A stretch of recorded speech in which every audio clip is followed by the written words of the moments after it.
Order. The House has resumed. When we were suspended last night, we were debating the first reading of the KiwiSaver Budget Measures Bill. The Honourable Ruth Dyson was speaking, and she has 5 minutes and 30 seconds remaining to speak if she so wishes. Mr. Speaker, The Honourable Ruth Dyson. I certainly do wish to continue the speech that was so rudely interrupted.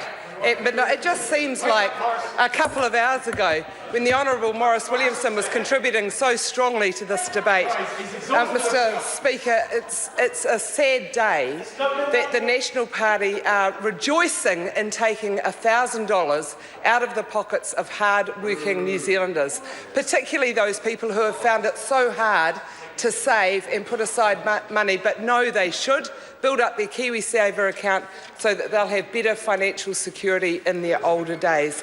The National Party last night were making it very clear that they had no understanding at all of what it's like for people for whom $1,000 is a target they would never be able to reach without the support of government. Those people are now seeing that money go away. I heard some National Party members yesterday talking about the $25 increase in benefits and how that would justify it.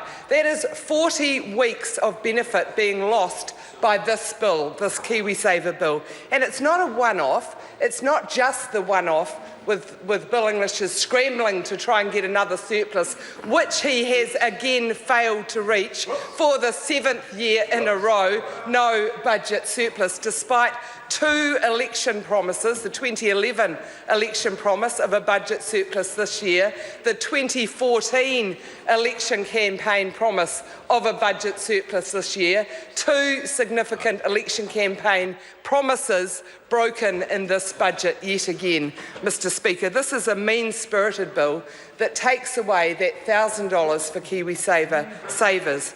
About 500,000 New Zealanders, many of whom are young people just entering the workforce, and about 70,000 children will now miss out on getting that $1,000 KiwiSaver. And what makes it even worse, what makes it more unfair, is that it's retrospective.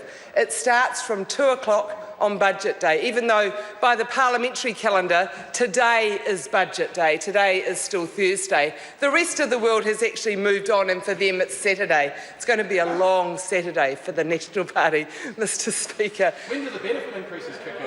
The benefit increases don't kick in. That's a very good question from my colleague Ian Lees-Galloway, MP for Palmerston North. The benefit increases don't start till the 1st of April next year, but the KiwiSaver cuts that this bill is all about start from 2 o'clock on Thursday of the week that we've just ended. 2 o'clock on Thursday.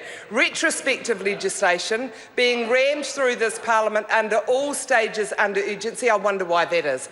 Is it because there is some genuine urgency to this legislation? Is there a desperate need for this measure to be introduced? No. It's like all the other measures that are being put through under urgency. It's because none of the National Party can front up to members of the public, let alone their own constituents, for those who are electorate MPs or for list MPs.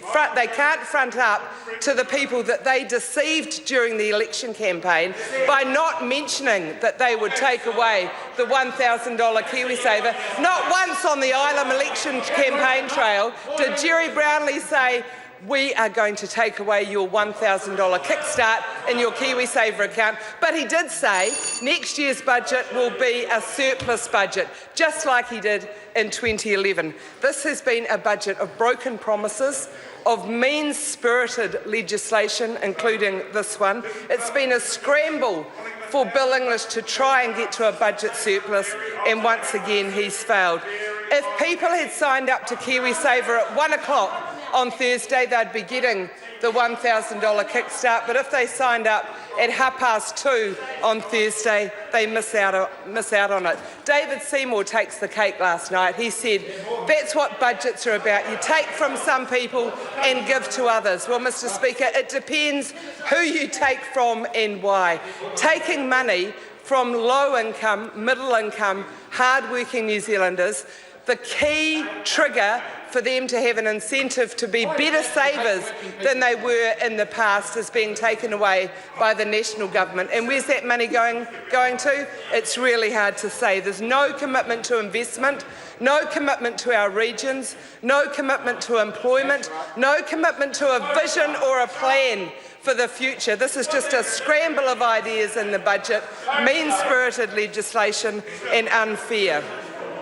This is a continuation of the watering down and cuts that National have brought in to the KiwiSaver scheme. This is the 8th cut to KiwiSaver since National were elected in 2008. There's been a series of cuts to KiwiSaver, which was one of the biggest changes that we had to the savings culture in New Zealand.